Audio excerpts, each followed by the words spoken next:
What's up, guys, and welcome again to another Loc-letics. Now, if you're new to the channel, you know what to do. Like, subscribe, please share. Now, I'm in my local park and I want to teach the beginners for body weight exercise. This is what you need to do to build the foundation. Like I've always said, a house that is well established always started off with a foundation. For the house to be very strong and stable, it has to start off with a foundation. Most of you beginners, you want to jump on the advanced exercise, you want to do all these fancy skills, then you get discouraged why things don't go according to plan. The greatest enemy to a man is being impatient. So to get to the skill level, to get to the other levels that you want to get to, all the fancy skills, you need to build a solid foundation. And the solid foundation involves push-ups, squats, core, and dips. You're building a house. Now I'm going to break down strictly for beginners how you can start building a foundation if you can't do a full push-up or a proper dips on the bar, but you want to build that foundation, so you still can. So if you stick to this for about 8 weeks to 12 weeks, trust me, you're going to see the difference in your body weight strength. But if you're impatient, you'll never get to where you want to get to. So I'm going to take you through the steps. Enjoy, and as always, like, subscribe, and leave a comment. Bless.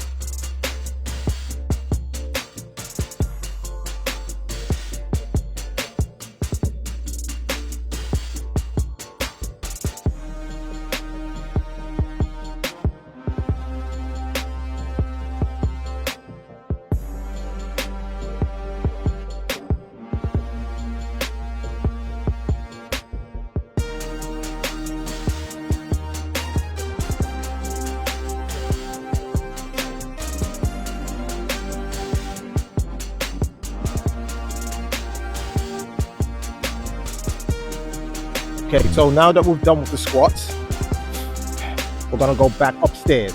So we're working the upper body. This is called the bench dips. It's gonna get your back of your arm strong, so eventually you'll be able to do the bar dips, okay? Now, we're going to do the bench dip with bent legs, 90 degrees, okay? If you can do this easily, to make it more challenging, you can extend your legs out. So we start off with the bent legs bench dips. So you want to sit on the edge of the bench like so. Make sure your feet are shoulder width apart and they're in a 90-degree angle shape. That's what you want. You want your torso to be upright, none of this slouching nonsense. You want both your hands to go as close to your outside of your hips as possible. Then all you're basically going to do is take your hips away from the bench a few inches. You don't want to take it all the way, because now you start working your traps, which are your shoulders. You want to be working the back of your arms. So once you're in this position, just slide the bum off the bench like so. Looking straight ahead. You want to bend from the arms until your butt goes down like so. Notice my spine's not rounding, and I'll push back up, making sure those elbows are not flaring out, bent into a 90-degree angle.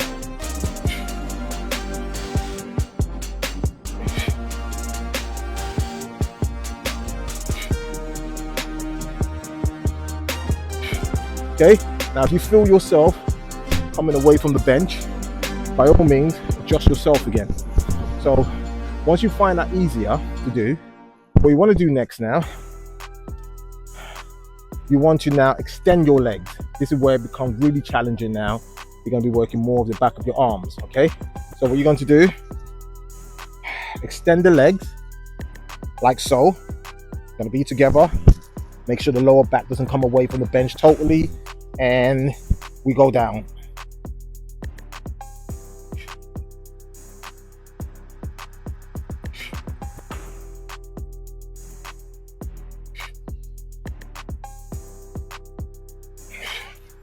Okay, you want to make sure you keep your hands close outside your body. at all stage. Don't get it wide. And that's a bench dip, okay? Once again, 8 to 12. Okay, so this one now, we're working the midsection, core. So seated crunches, okay? Seated crunches. You don't have to go on the floor for this, okay? So you want your legs to be in a 90-degree angle, shoulder width apart, lock the fingers together, take it behind your head. And what you want to do now is round from the spine and come back up. So imagine like you're laying on the floor doing crunches, but this time you're sitting up, upright, crunching.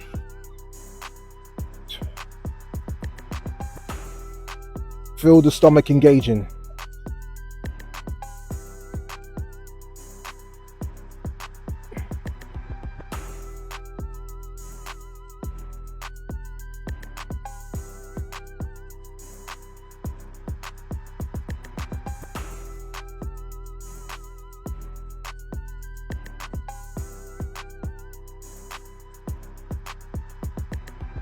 We want to strengthen our back muscles, so we're going to need a resistance band. This is a medium resistance. You don't want it heavy, okay? It happens to be in red, this one. They come in different colors. Find a solid object that's very well stabled, overlap the band like so, okay? Then take a few steps back. This is called a roll, okay? So you want your shoulder be in line with your forearm with the band that you're pulling, okay? You don't want it to be here or there. Take a few steps back, sit back, slight bend at the knees, stick the bum out, and all you're basically doing, you're rowing without your elbows flaring away from your side. We're gonna aim for 15 to 20 reps here. Why? Because the back muscles is very big. Let me just take the band down slightly so I can be even Stevens with my hand positioning. So you're here, shoulder width apart, slight bend at the knees, sticking the bum out, engaging the core, and you're here.